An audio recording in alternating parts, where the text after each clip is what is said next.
sports journalist Kwabena Yeboah is calling on the GFA's boss to honorably resign from the position he is holding both in Ghana and on the continent. I feel very sad that Kwesi should be tainted in this manner. I personally feel sad. I don't know how others are going to feel, but it's the reason I personally also feel that probably, even at this time, it will be in his own interest to resign as the president of the Ghana Football Association. I make this point because, indeed, if what we are hearing on the Anas tape are true, then a decision to continue as the president of the Ghana Football Association becomes untenable, because you know that over the years we've had serious problems of integrity and credibility about the Ghana Football Association. Right. There is a serious perception out there that this is a very corrupt outfit, you know, and there is this notion that indeed it's because of that perception of corruption that a lot of the corporate players even decided not to sponsor the league, and it's the reason we've gone 3 solid years without any sponsor for the league. So there's that perception out there to do the honorable thing and probably step aside. I don't know how this is going to pan out eventually, but I'm hoping that nothing really serious comes out, and then he can resign honorably and maybe focus on his CAF and FIFA jobs.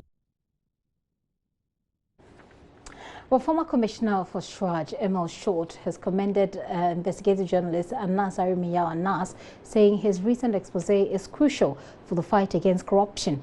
The imminent release of Anas's recent investigative piece, which is focused, of course, as you already know, the Ghana Football Association has started rattling some feathers. So Mr. Short was speaking at a forum on media and corruption here in Accra. Ifwa Evans Chinwe reports.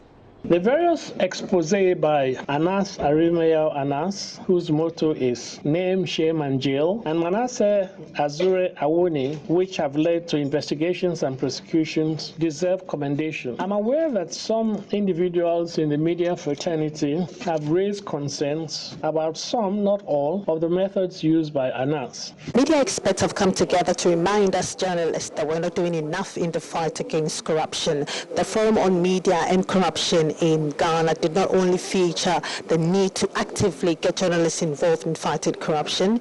Speakers also mentioned the passage of the Right to Information Bill. They say more pressure has to be put on duty bearers to get this bill passed because it is critical in fighting corruption. Justice Emil Short, who was full of praise for Anas Arimiyao, said the media must be bold and refuse to be induced by gifts from people who are corrupt so that the state can step up the fight against the canker. If you look at the anti-corruption plan, there are 3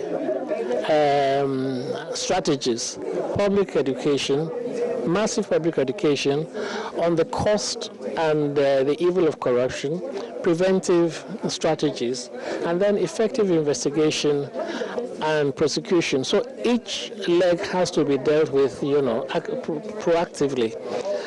With regard to effective investigation and prosecution, we now have the Office of Special Prosecutor, which is a step in the right direction, and I think we are expecting and hoping that that would increase the level of accountability, which we are going to see, in our body politic.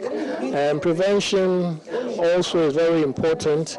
That involves the passing of anti-corruption legislation like the Freedom of Information Bill, the Conduct of Public Officers Bill, and reviewing the Assets Declaration regime, and also renewing our institutions,